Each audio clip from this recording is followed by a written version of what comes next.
श्रीमद् भगवत गीता छठे अध्याय का महात्म्य। भगवान विष्णु ने कहा कि हे लक्ष्मी, पुरातन काल में गोदावरी के तट पर एक नगर में जानश्रुति नाम का एक धर्मनिष्ठ राजा राज्य करता था। उसके राज्य पर इंद्रदेव की सदैव कृपा रहती थी।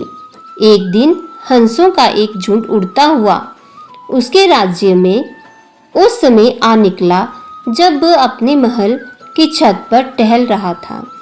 एक हंस कुछ क्षण के लिए छत की मुंडेर पर बैठा और फिर तुरंत ही आकाश मार्ग की ओर उड़ने लगा।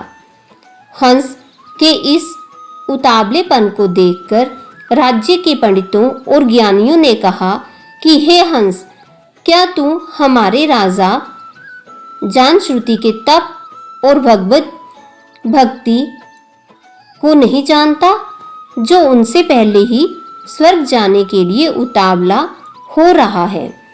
तब हंसों के सरदार ने कहा कि तुम्हारे राजा से भी श्रेष्ठ रेकब मुनि है, जो बैंकुट का अधिकारी है और बैंकुट लोक स्वर्ग से भी ऊंचा है।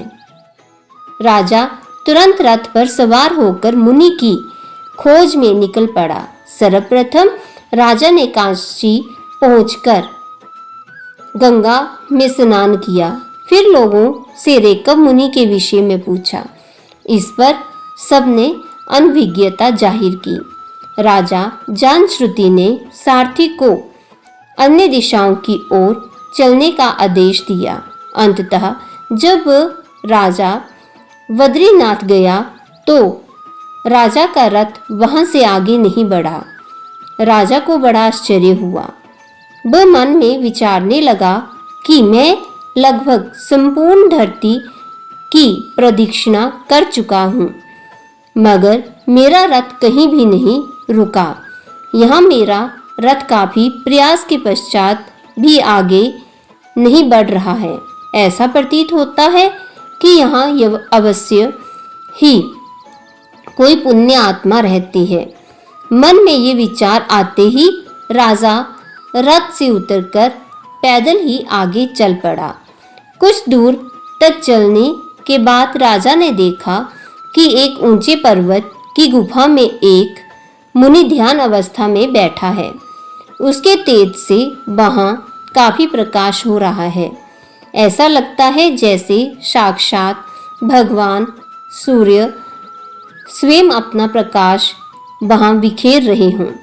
राजा के मन में दृढ़ विश्वास होने लगा कि यही रेकब मुनि है। राजा ने आगे बढ़कर उन्हें साष्टांग प्रणाम किया और हाथ जोड़कर स्तुति करते हुए बोला कि हे मुनिवर, आपके दर्शनों से मेरा कल्याण हो गया, मेरा जन्म सफल हो गया है।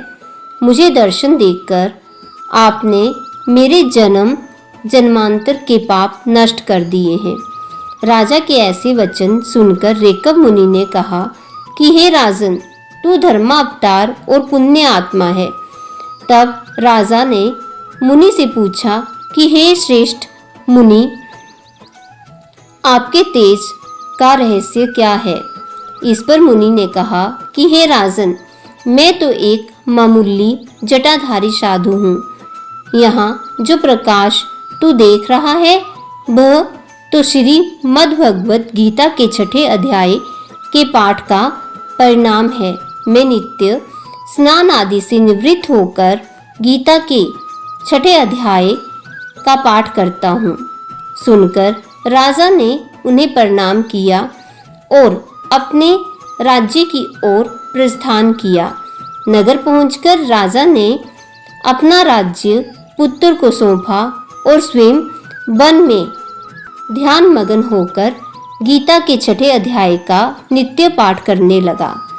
वन में उसे कई वर्ष बीत गए। एक दिन प्राणायाम करते समय राजा ने देह त्याग दी और वह बैंकुट धाम चला गया। इस प्रकार गीता के छठे अध्याय का पाठ करके राजा मोक्ष को प्राप्त हुआ। भगवान विष्णु बोले कि हे देवी लक्ष्मी, यह गीता के 6 अध्याय के पाठ का महात्म्य था, जिसके फलस्वरूप राजा जानश्रुति को बैकुंठ धाम की प्राप्ति हुई।